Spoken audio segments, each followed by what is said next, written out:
Oh. Eni. Na Jumaine ne wena. Jumaine ne wairi.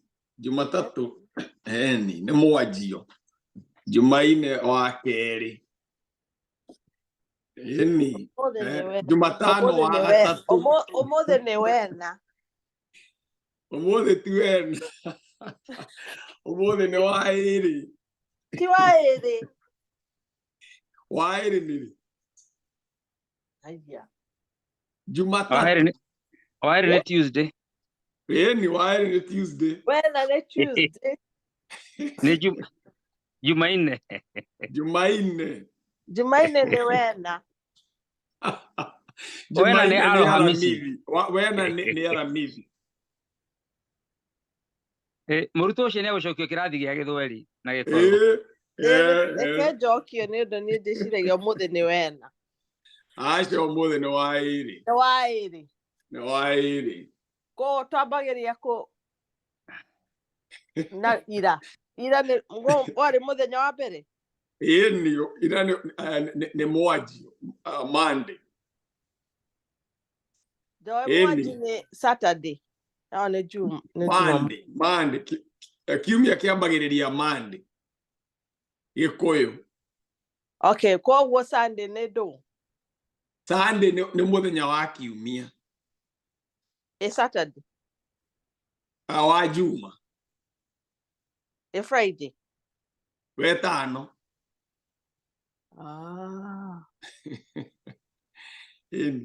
But anyway, the recording for the class has started, so that's just an introduction to Kikuyu, while giving a few other people a few minutes to join. How am I supposed to learn Kikuyu if you stop talking? Yeah. We were learning Kikuyu. So Don, we'll have a separate class because I also need to learn. Actually, Don is already in class. My kids are teaching Don Kikuyu. They have an arrangement. Right now I'm Don Quixote, but soon I'm going to be Don Kikuyu.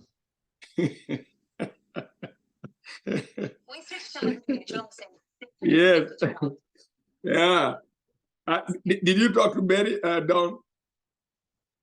Crap, no. My job's only halfway done today. Oh, okay. Halfway down. You can't be sagging your pants. Right. All right. So, you want us to start or you want to? Give me, count to 37 and then start. All right. Well, we listen to Fela for a minute.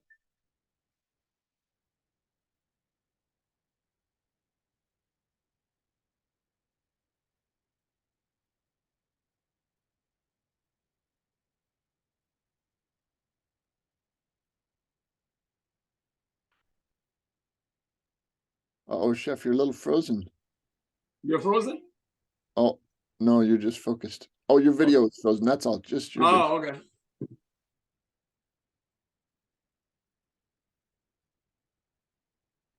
All right. Okay, no answer from Betty, but all right, we start. I feel I'm like very happy to start. All right, good deal. So we'll ask Fela Kuti in his infinite wisdom to allow us to continue. All right. Wonderful. I trust everybody is well. Today's class being Tuesday, why in Kikuyu, and actually we need to have a class about the calendar of the Kikuyu because it's very, very interesting because it has quite a bit of actually the basis of the calendar of the Kikuyu carries the history of our colonization or the colonization of our food in itself. And actually that's a good place to start because I can take 2 minutes. I think we have that much flexibility. As I introduce this discussion today of the tomato to actually use the case study of our own indigenous culture and its relationship to the whole global food culture of the empire, the food of the empire, and how the food system of the world was slowly swept up by these negative energy of colonizing people's food and exploiting people's food through food illiteracy. So amongst the Kikuyu,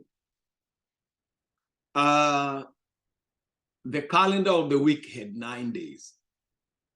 So we had 9 day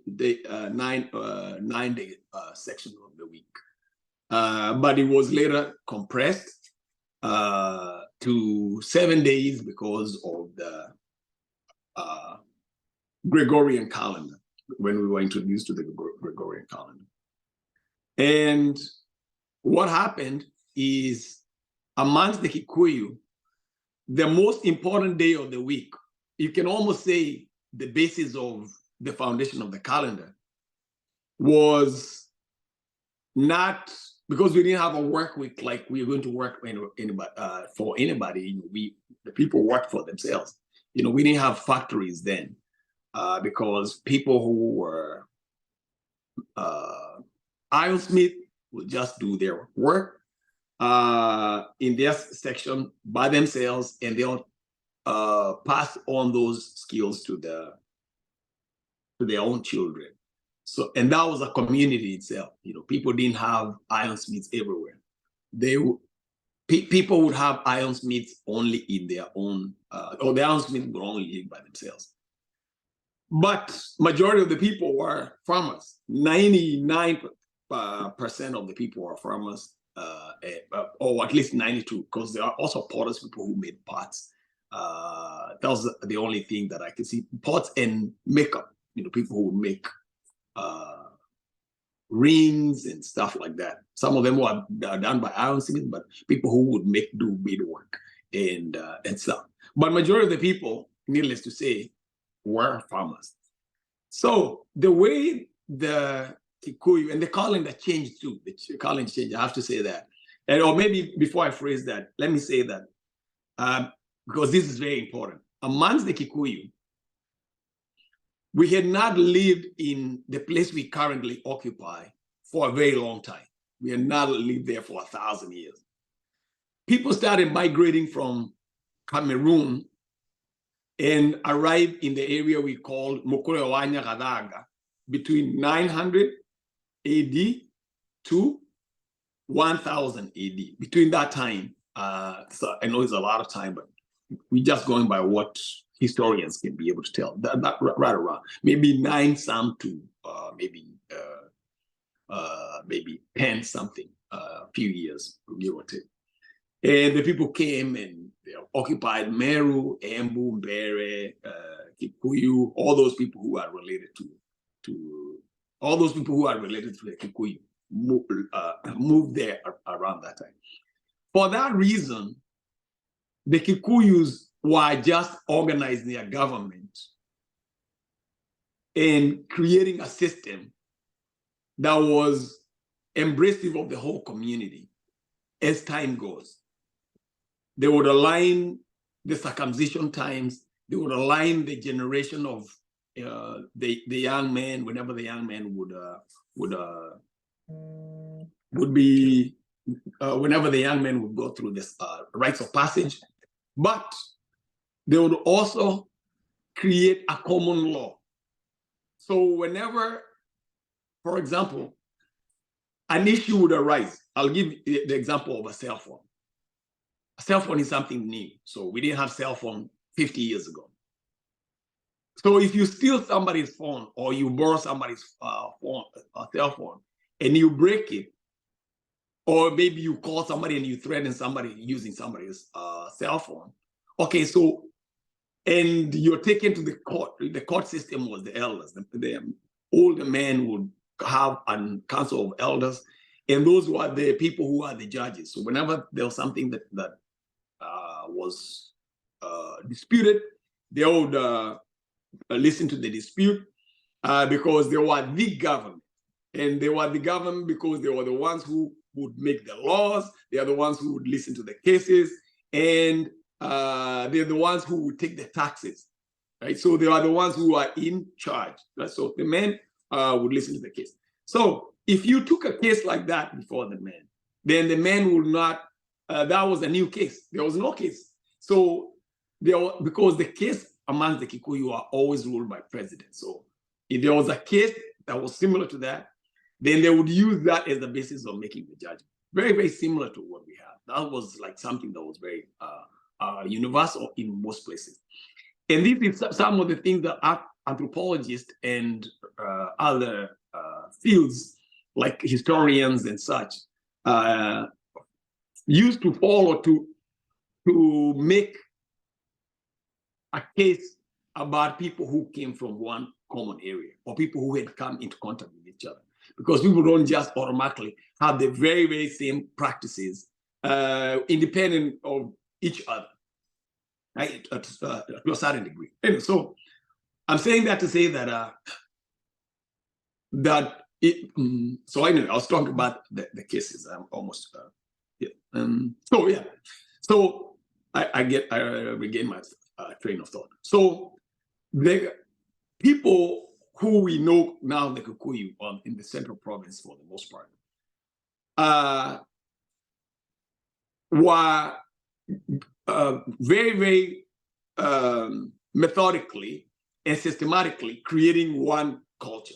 So because of that, because it was a relatively new, 400 years is a very, very short time for people who are trying to acquire land, people who are trying to fend off the Maasai, people who are constantly getting more newer people coming in, people who are clearing land, still learning the geography and settling in. 100 years is not a lot of time, right? So when the Europeans came, they found people who had settled, but they were not, the culture was not very well fine-tuned yet. So that's why I say for that reason, you find variation. So, but my point is, I'm telling all you, I'm giving all these background. Oh, I'm glad Betty is able to join because Betty has a lot of questions about this or deep interest in it.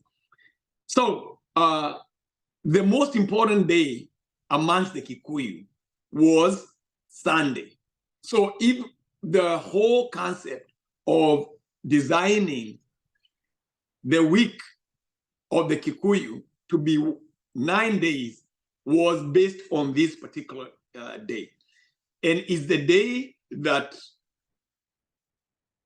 good friends or members of a small village or an alliance of men who are either neighbors or just a small neighborhood, what the men would do is they would put all their herds of either cows and goats. Mainly goats. You know, they had more goats than cows, and goats were the currency of the Kikuyu. I'll take a few minutes here and then we'll start talking about the tomatoes because it's very, very connected to tomatoes in an interesting way. So what happened is every 9 days, all these elders or families who are either friends or in the same community, they will put all their herds together. So if Don and Betty and Connie has cows, your families have cows, we'll all bring the cows to one person, maybe to Mutahi's household. And the young men of Mutahi's young men will take care of all our herds of cattle for 9 days, okay? Or for 8 days, typically be 8 days. And then on the 9th day, they will take, on the 8th day, they will take the cows back to their owners. So Mutahi's young men would be in charge of taking the cows and taking care of them, grazing them, whatever they need to be grazed. They might have to take them far out to where there's more pastures, whatever, that's their business. But that's their turn to take the care of the cows for 8 days. On the 8th day, they'll come and split the herd and they'll take the cows to each family's household. And on the 9th day, and the cows will spend a night there. They'll be there for 1 day, and on the next day, on the 9th day, they will take the elder, the man, will sit in, the compound of the Kikuyu are circular. So you have a circular home compound with one entrance, only one entrance. That's very, very important. You could not have a Kikuyu homestead with two entrances. It's only one entrance. And the entrance was such that it was right next to the heart of the man of the compound, which is the husband of the wife. He'll have maybe 3 or 1 wife, 2, 3, 4 wives, however many wives. But on one side of the entrance would be, on the right would be the heart of the man, so that the man can see everybody who comes in and out of the household. But on this particular 9th day, the man will sit, and the animal shed will be inside the compound. So, the animals were very, very precious. So they have to be inside the compound so that they are not stolen by other communities, especially not other communities, but the Maasai. The Maasai will come and raid the cows from the Kikuyu. So anyway, saying all that to say that the man will sit outside the hut by the entrance, and he will count how many cows he has. Okay, he'll just confirm all the cows that are brought in is all of them. They actually all came in. He'll do that, and then when they leave, he'll sit by the entrance, and what they will do, he'll have sticks like this. Every time he'll have sticks for cows, he'll have small sticks for goats, and very small one for maybe baby goats or calves, something like that. So every time a cow goes outside, he'll put the stick down. Then he'll put one down. If he has one stick left in his hand, either for the cow, for the goat, or the calf, he will meet. That's a sign that the person who he had given the cows didn't bring all the cows back. So then they will figure out, did somebody take my cow by mistake, or they'll sold them. So that's what happened. So I'm telling you all that to say that the day of the day we know as Sunday is called Kiumia. That was the most important day. It was called Kiumia, and Kiumia literally means to take out the cows. This is the day we give our cows. The cows leave our homestead, and they are given to the person who will be in charge of grazing the cows until 8 days later. And then on 8 days, they bring the cows back. And before they go inside the home compound of every man, he'll sit outside and he'll do the same thing. He'll count and make sure that all his cows come back. For 2 reasons. That's one, make sure that all the cows come back. But also, secondly, to make sure that in case one of the cows or the calves was pregnant and he had a calf when he was out grazing, he'll put a mark on it. In Kikuyu, it's called ruoro. Ruoro is every family had its own mark, has its own sign. You see here, you have gangs that give signs. You have Masons who have their sign. Amongst the Kikuyu, you had to have a mark that is very unique only to your family. And people who are friends and members of the community, they will know the mark of everybody else, right? In fact, there's a sign, that means you are known by your mark. If we see a cow, you know this cow belongs to Don or it belongs to Betty just by its mark. So it's very important that whenever the calf will be, any new animal will be born, that it has the mark on it. And they'll actually use a hard piece of iron and maybe create a scar so that it can never go away. So I'm sharing all that story to share the story of how the British, when they came, before, one of the most easiest way they knew of conquering the people is to change their calendar.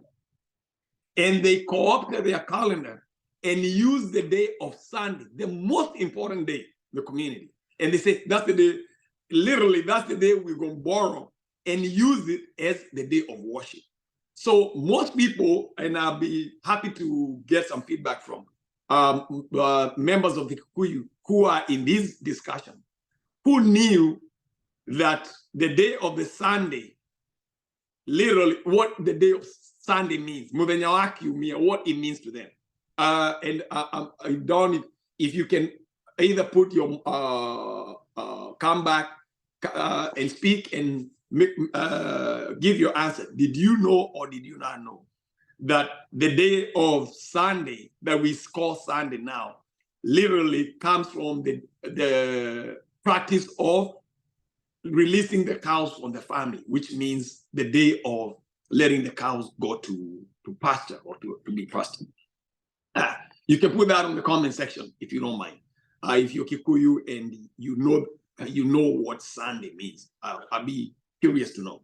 But most people don't know that. So the colonial British authorities came and said that day of the Sunday, 1 week, shrinking the week to 7 days, and the day of Sunday means the day of worship. It doesn't mean the day of taking the cows to the pastures anymore.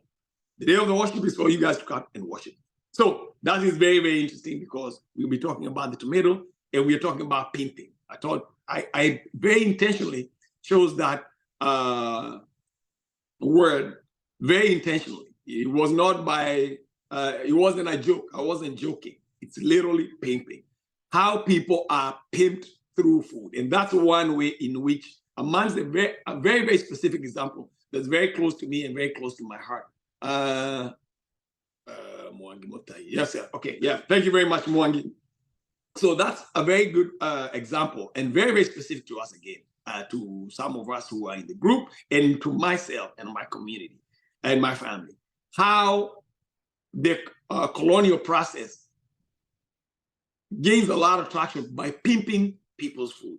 Okay, so I just give one example of the day of worship. Thank you very much, Mama McKenna, and for being honest and for contributing, because it's actually true. I want people to understand, especially if you're not Kenyan, to understand just how powerful the whole process of pimping is, and how effective it is when it uses food.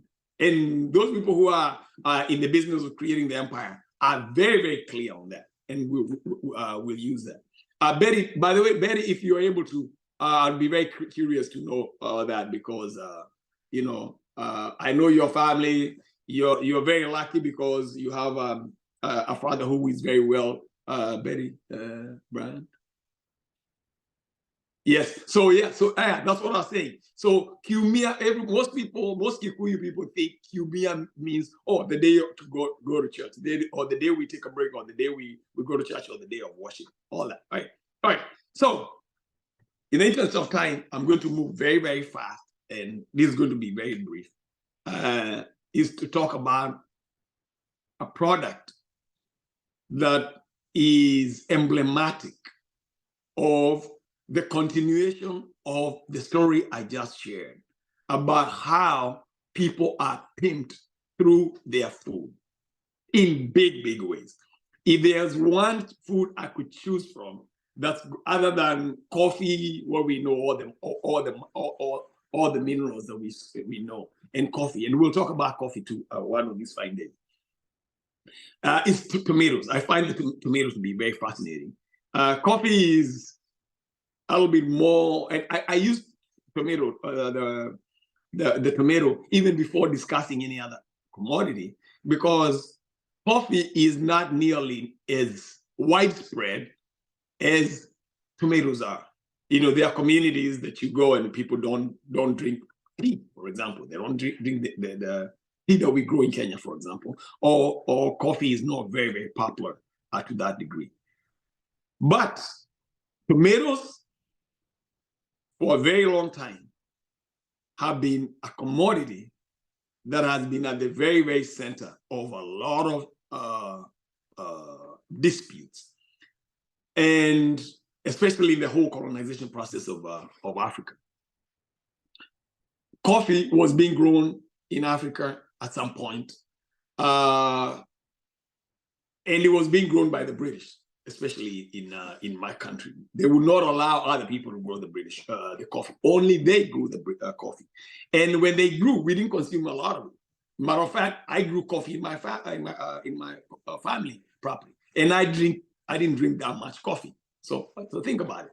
And we were growing coffee in at least 35% of the property, or maybe 25 to 30% of our land mass that we had property. We were growing coffee. So we're growing something that we're not drinking. I barely drank coffee. And even when I did, I drank the worst kind, the worst that cannot be sold in the West. That's all exported. That's what they will sell in the local market. It's called Kahawa #1. Some of us in the class can remember that. But anyway, so back to the tomatoes. Why the tomatoes? The tomato has a very, very long history, much longer history than even coffee and other commodities like tea. And this history of the tomato, very, very briefly, is very interesting because tomatoes were first grown in Ecuador and Peru, that region. And the tomatoes come from a family of nightshades. So they're related to eggplants, they're related to bell peppers, tomatillos, amaranth, and all that kind of stuff. So those are, and nightshades is something that in this class we very, very, very much try to stay away from. You know, nightshades are not part of Afrofuturistic conscious physics because they are not. The body processes the nightshades in a very particular way, and so. But that's a story for another day. So let's talk about briefly because we don't have a lot of tomato time to. And I want to make sure I finish talking about the tomatoes in this particular class because it's small, but it's very, very precise and very important for you to get. So in 1519, Cortez lands in the current day Mexico. That was the Aztec country. And soon after, he conquers the whole of South America. And he takes a lot of things back home to Europe. Amongst them, some of the native people from there. Sorry, I have to leave. Okay, no problem, man. We'll have the recording, Dr. Motahi. And so they take the tomatoes back to Europe. Let's rush this. We take back the tomatoes to Europe. But the tomatoes was very, very feared when he went to Europe. Number one, the Europeans did not want to believe that all the foods that they got from the Americas were new to them. And one of those foods the Europeans did not want to believe that they were not aware of was the tomatoes. But the tomatoes started out with a lot of controversy because when he met Europe, they were using pewter, that kind of alloy for just learning. Okay, all right, got you. Yeah, even Betty didn't know that the day of Sunday was the day that the animals left at my homestead. Thank you. I thought that was important. That's why I stopped talking about the tomatoes, but to talk about that because I think they both dovetail each other very well. So the Europeans were using a pewter, which was the alloy that we now know it's toxic. You know, if you put tomatoes in it, the acid of the tomato corrodes the pewter and causes lead because it has lead in it. Pewter has lead in it. So it can poison the person who consumes tomatoes. So people started dying because of this lead poisoning. And that people thought that the reason why people are dying is because of the tomatoes. So for a while, the tomatoes were not very, very widely used, but in fact, they were considered to be poisonous. But around 1560s, I think, the first book was written as tomatoes started becoming more and more acceptable. And people realized, I think 1544 is when Pietro Andrea wrote the first book about tomatoes and started popularizing tomatoes. So tomatoes really got a lot of traction from there. And they started being consumed in larger parts of Europe. And the idea that they were poisonous lost traction. Now people realized, hey, maybe it wasn't just the tomatoes, it was something else. So, right. But so that's the Europeans. The Chinese the tomatoes finally got to the Chinese. And when it got to the Chinese name for tomatoes was fonkie. Fonkie means the barbarian eggplant. Okay, so the Europeans and the Chinese would later down come to be deeply engaged in tomatoes and in Africa in this particular way. When Africa was colonized by the French after the Berlin Conference, which happened in October 1884 to February 1885, the French got the region of West Africa, Senegal, especially Ghana. Ghana was British, but Senegal and Niger, Tunisia, all those countries in Africa were colonized by the French. And what happened is, between the French and other Europeans, they also had control of Asia, where a lot of rice was being grown. And the good rice was sold to the Western market, as was happening in those days in everything, in everywhere. But there was this broken rice. So the broken rice was not marketable. And the French decided to start exporting the broken rice to West Africa, to the British, to Nigeria, Ghana, Senegal. All these places started getting dumped with the countries, they dumped their broken rice into these countries. These countries already had their own wild rice. I've been to Ghana, by the way, and when I was in graduate school, I did my I did some time there, a few months there, and fascinating place in terms of food. So I was fascinated to learn they have all these traditional rice, which is very, very good. Very, very nice flavor. I really, really enjoyed the rice. Some of these grows in dry areas. You don't have to have a lot of water. So it's very, very interesting good for a lot of things. And that rice would just cook naturally, and they would boil it and just cook it with fish and different kind of sauces. But when the broken rice was introduced in West Africa, to kind of add some, to hide the fact that it's really low quality, they introduced tomatoes paste to go along with it. So that's what you have now. We now call jollof rice. So jollof rice was introduced as a way of making these broken rice into something that's a little bit more palatable, other than just broken rice. And since that time, tomatoes became very, very connected with West African region, but very obviously, it's not only, I'm using that because of jollof rice, it's very, very popular. And for the major reason that in West Africa, they introduced tomatoes, rice, and not tomatoes mainly, but tomato paste. So they were exporting tomato paste there as well as the rice, as a way of pimping the market, that these people, the only thing they have to do, they are just the consumers of the waste of the Western powers. By the time in the British East Africa, British region, more people, that took a little bit longer for people to get into the consumption of consuming tomatoes, and less tomato paste for reasons for very interesting reasons, but we won't discuss that today. So so interesting how much communication. Yes.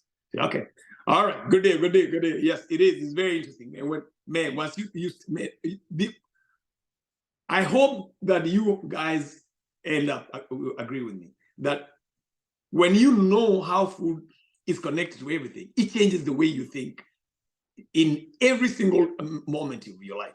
There are very few things I can just look at and just look at the surface value because of my understanding of food. So, so yeah, but So what happened is tomatoes started being grown in the British areas mainly. And as well, the Germans did not have very, very good luck with them, with their, and neither did the Spaniards, you know. We talked last time that the Portuguese got, the Germans got Togo, Cameroon, and they got East Africa. Okay, all right. Yeah, I'll tell you when the region that I'll tell you about rice, which actually we need to have a class about rice. But we have Cameroon, we have Togo, we have Tanzania, and we have Namibia. Those are the 4 colonies that the Germans got. So the Germans, that's why you recognize. And then the Germans lost the war in 1940, the first European war, 1914 to 1918. So the Germans became really, really weak in Africa. That's why you don't have a lot of influence in Germany, in Africa. But the French and the British have the biggest influence in Africa, more than anybody else. So that's why I'm speaking specifically to those communities. So what happened is tomatoes started being grown in most British territory, colonized regions. So they'll grow the tomatoes themselves. But as independence came, then more countries, some countries became really, really adept at growing tomatoes and reducing the amount of tomato paste they would import. So the one example I would like to use is Ghana. Ghana, the place that I said I visited earlier, I was surprised to learn that in Ghana, tomatoes consume 30% of all the vegetables cost, of all the budget allocation of the family for vegetables. Think about that for a minute. That of all the vegetables that you a typical family household, average household buys, 30% of their budget for vegetables was consumed by or was allocated to tomatoes. So tomatoes became very, very important. So here is what happened, the problem. The problem is, if you look at Ghana, Ghana was growing their own tomatoes big time. And the country had very, very strong tariffs against the importation of tomato paste. So the local farmers were able to grow tomatoes, especially when I was there. Visited some farms that were growing tomatoes, and not only growing them, but processing them. So they process them and make their own tomatoes. So that created a lot of jobs. Whatever we think about the fact that tomatoes are nice, let's first suspend that for a minute. We're only talking about the power balance here, right? The power dynamics. So the country is able to grow its own tomatoes, process them, package them, and consume it. So that's Ghana. Spending 30%, so that means 30% of their vegetable allocation is coming from within themselves, coming from their own country. Employing people, hiring warehouses, everything. Marketing, labeling, all that is being consumed locally, is actually creating employment for the local people. That's Ghana. In Nigeria, on the other hand, just to compare and contrast, Nigerians, because of the oil money and because of oil, Nigeria was duped to only concentrate on producing oil and not refining it, just producing oil, so that whatever money they make from the oil, they can buy food from outside. So Nigeria was the biggest importer of tomato paste. And you hear Africans arguing, it's Nigerians, Ghanaians especially, who has the best jollof rice. Now you know why they're arguing, because of who has the best jollof rice. That all that beef and competition has colonial roots to it. So the Nigerians didn't grow that much tomatoes. They just mainly imported majority of the food they consume, like tomatoes. Right? All right, so that's Africa, for example. Now, let me talk about Europe. Talk about Europe and Chinese. That's why I told you what the Europeans, where they got the tomatoes, and what the Chinese thought about the tomato sauce, and maybe what they call tomato. Maybe I should have said one thing. I'll add one more point. Now we talk about the dynamics of or the connection between Europe, the Chinese, and Africa. Remember that the Chinese called the tomato the barbarian eggplant. I don't want you to forget that. The reason why the Chinese call the tomato the barbarian eggplant is because the Chinese considered themselves the most advanced people on earth. In fact, the Chinese call themselves the Middle Kingdom. So there's heaven, then there's them, there's the middle, and then there's the barbarian, or everybody else. Everybody else is the barbarian. And that's why they built the wall around the Chinese called Great Wall, because they just wanted to stay amongst themselves. And then, and for good reason, because the Chinese had traveled, they had sailed around the globe, and in 1421, they came to the U.S. And to the Americas, rather, not the U.S., rather, to our region, the region where we are now. And then, but they didn't see anything of value. Their technology was so advanced that at that time, relative to everybody else, that they didn't see anything worth, stealing or anything. So they went back, parked the ship outside the shores, and they rotted. So by the time you're talking about 73 years later, 1493, 72 years later, their ship had already rotted outside almost rotting. So by the time the Europeans made it there, man, the Chinese had nothing they could buy from them.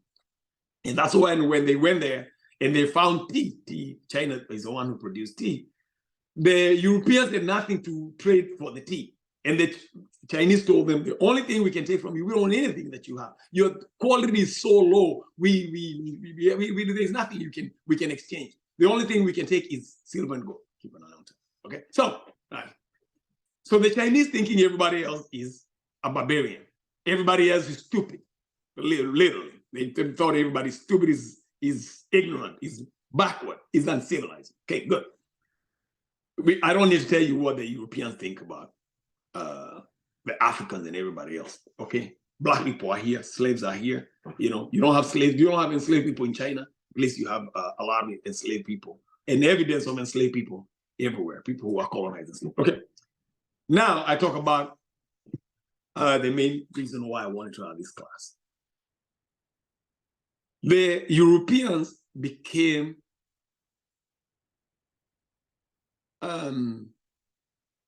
perfectionists when it came to breeding the tomato, especially in France and Italy.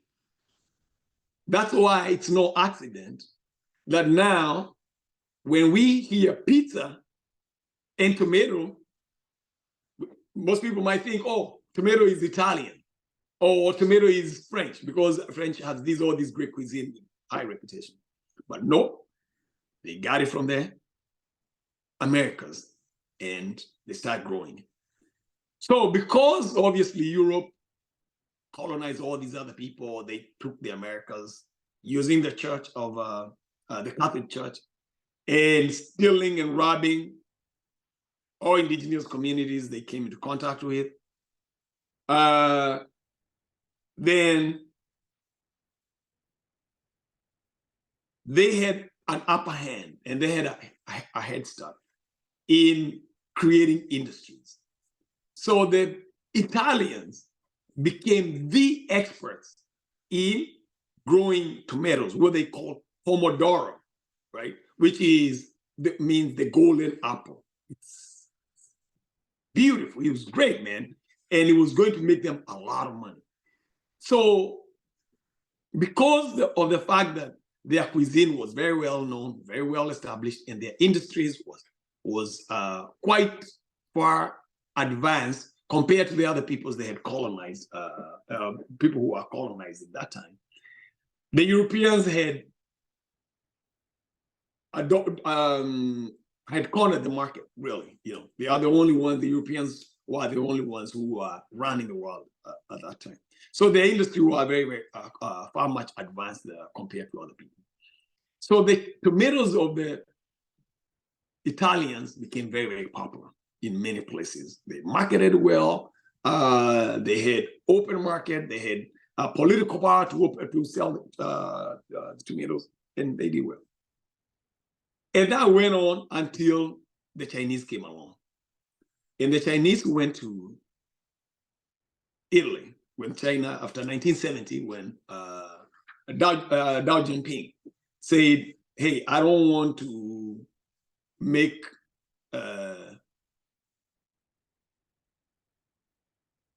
China poor. We believe in communism, we want to be equal, but we can't share poverty. So after that, China started changing from being a socialist to more implementing more capitalist ideas and more manufacturing and all that stuff. So the Chinese became masters in producing things very, very cheaply and very, very efficiently. So what they did is one company went to the Chinese. No, actually the Italians. I don't know any other story like this. The biggest Italian tomato producer went to China. China doesn't, by the way, I should have said that. The Chinese consume the least amount of tomatoes, of any subcontinent. The Chinese, their cuisine doesn't have to include tomatoes. So this Italian company that was very, very popular goes to the Chinese and cuts the Chinese manufacturer himself. Say, hey, look, come, I'll give you all the secrets of the tomato production and processing. And I'll show you everything. You come to Italy, I'll show you everything. You go to China, then you come and set up an operation here because you can produce it far much cheaper than we can. Then what you will do, you will grow the tomatoes here. You process it here, we give you the seeds and all. And then the only condition is for the next 5 years, we'll sign a 5-year contract. And then we'll keep going. We'll keep every 5 years, we'll keep renewing it. And you'll bring all your tomatoes to us when it's semi-processed. And then we'll set up a very small manufacturing plant. The only thing we'll add to those tomatoes is a little water and a little spicing. And then we'll put all this tomato sauce that's mass produced. You can't brand it. You just bring it to me in big containers, and then we'll put it in cans and we'll sell it as Italian tomato sauce. Italian ketchup, Italian tomato sauce. So think about it. You have these tomatoes that are being grown in China, processed in China, but taken to Italy. And then the Italian just put a little salt, they taste it, they put a little salt, a little pepper, and then they package it, and you're buying tomato sauce that you think is Italian tomato sauce. So what happened? After a while, the Chinese realized, bam, these guys are making a lot of money. We do all the work, because the Chinese were first very, very impressed. What? You gonna give us all that? Oh man, we are all in. But they realized how much the Italians were making for doing literally nothing, but making the bulk of the money. They said no. So they cut them loose. And they started packaging the tomato sauce themselves. So China now is the #1 producer of tomato sauce. But guess what? Their biggest market is Africa. So the Chinese were the first to open a plant, tomato sauce plant, in Africa. Say it's easier, instead of us exporting tomatoes, especially in Ghana. Instead of exporting all these tomato sauce to Ghana, why can't we just come in and create tomato sauce here and for the market? And what happened is because the Chinese go around, and this is something that's not very public. We only hear that the Chinese are giving African loans, and Africans believe that, oh, the Chinese are not like white people. You know, they don't give a shit about, well, your human rights, man. They just give you. They don't tell you what to do. They just give you money. That's not true. They tell you a lot to do is what we don't know, because a lot of those deals are not very public. They are not public. We don't know what the conditions are. One of the conditions that we know is that the countries that get Chinese loans, they have to open their market to Chinese products. So when the Chinese companies had access to African market, Ghanaian market, and using this because this is one case study I studied and I'm very, very familiar with, and we can talk about others, but this is the easiest one. I want to follow one, is they brought in their tomato sauce en masse, so much so that the local Chinese, the local Ghanaian farmers had to close their processing plants. That means the farmers had to stop producing the tomatoes because the Chinese were bringing all this much cheaper tomato sauce. And because the local consumer is illiterate about food, they just buy for the cheapest brand. They buy what's cheaper.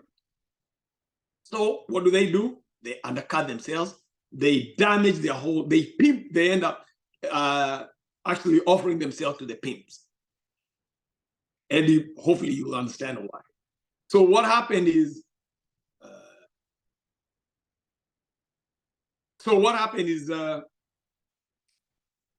the Chinese would would grow the tomatoes and bring them and process them there. Now, it became public that what the Chinese were doing, both in Africa, but also in other markets, is that the Chinese started diluting their tomato sauce using soy. We talked about soy in this class. Because soy is so cheap, they started putting soy fillers, putting starch, and putting dyes in it. But they would not put that on the label.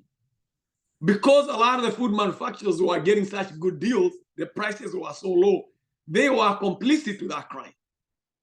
They would know, they will allow the Chinese to do this, put other ingredients in tomato sauce, but still sell the tomato sauce as though it's 100% tomato sauce.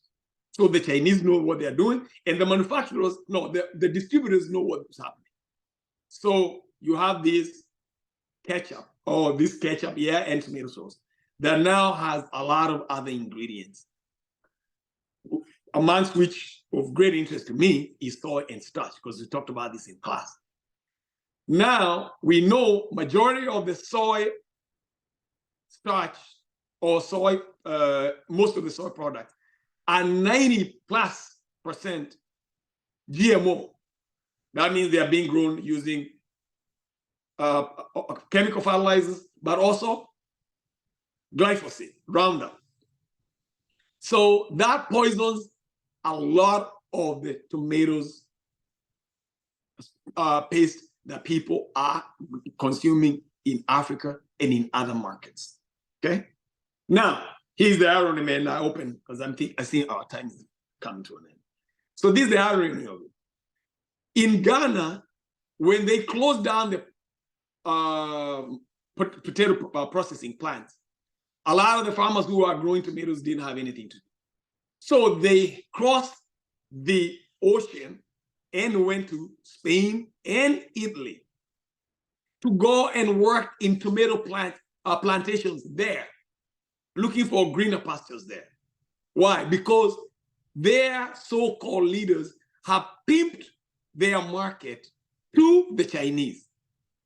So while the Chinese were calling other people, calling eggplant the barbarian eggplant, they might have a point. They're actually now turning people who are very, very literate about food, people who are very, very sovereign with their food before colonization, into barbarians themselves. but using food and using the appetites that were created by foreigners. Consuming something that's bad for your health, bad for your environment, bad for your pocket, and now bad for your own freedom, because now you're being a foreigner, you're a refugee because of tomatoes. So that's why I say, and when the Chinese go there, look, this is like clear as day. You can deny this.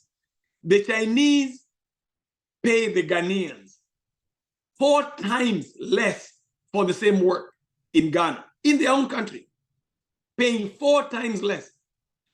The Ghanaians will be paid on average 100 euros. For the Chinese workers who are working there, 400 euros. Okay.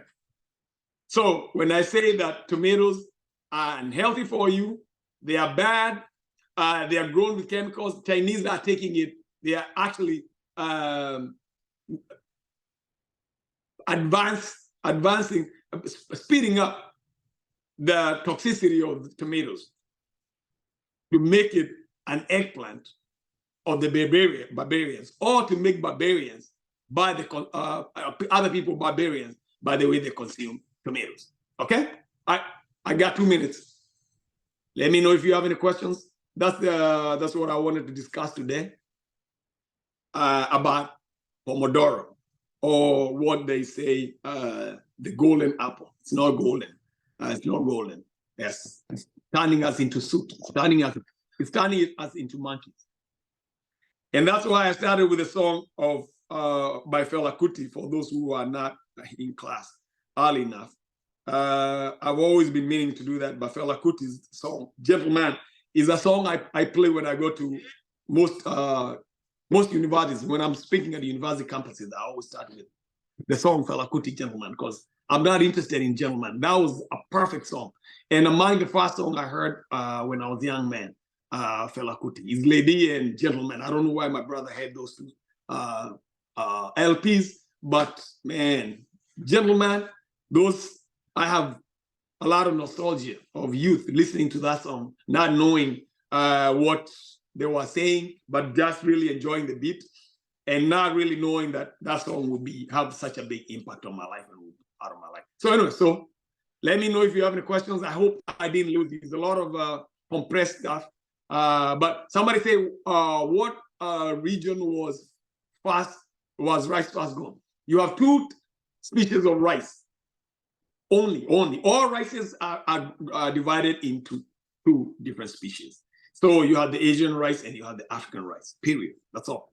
And that's it. So the Asians and Africans were the first people to grow rice, and they had their own different types of rice. And we can talk about that at another class. My really good colleague, Michael Tweedy, he and I have worked on several gigs around the US. And he wrote a book on rice, and he and I always have interesting conversations about rice. He knows more about rice more than I do. So, but yes, that's it. And that's a book, by the way, Liz, you can buy. Michael Tweedy, it's called Rice. It's all. And or anybody else who is interested in doing that. Yeah, Michael Tweedy is also very interested in visiting Kenya. His parents were in Kenya when he was a very young boy. So he's doing very good work. He's very, very popular. He's become very, very famous in the US. And, you know, that's important. That's very, very important, because that's how we throw our weight around.